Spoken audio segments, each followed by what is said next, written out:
Of the JCPS board is shifting from Frankfort to Louisville. Senate Bill 4 redraws the Jefferson County School Board map. This is what it currently looks like with 7 districts. State lawmakers took action this week, eliminating 2 of those seats to create these 5 districts.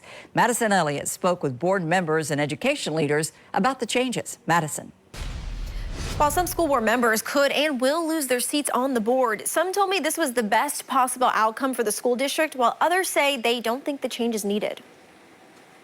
Senate Bill 4 moved through the Kentucky General Assembly in the final days of the 2026 session, bringing sweeping changes to school board governance, including removing 2 school board positions. The county will be redrawn into 5 new districts, and every seat will be up for grabs in the November 2026 election.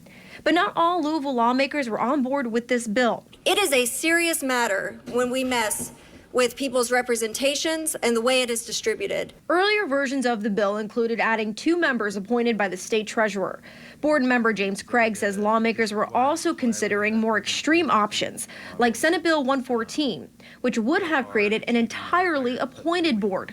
Considering this, he and board member Taylor Everett said it's a better outcome than it could have been. In my view, the outcome from Senate Bill 4, that we're moving to 5 elected members of the Board of Education, reflects a compromise between all of those proposals that were on the table. I think it's the lesser of 2 evils. I definitely did not want a board that was going to be fully appointed, which was obviously on the table.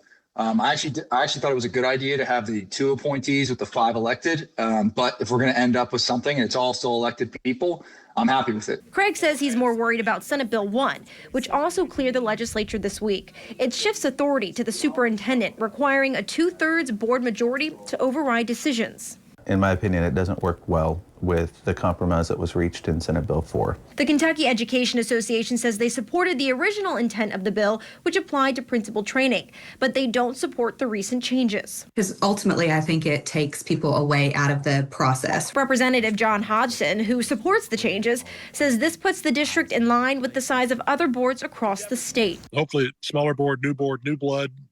Some sounder financial advice and question asking, and we'll get a better result for the taxpayers and the students.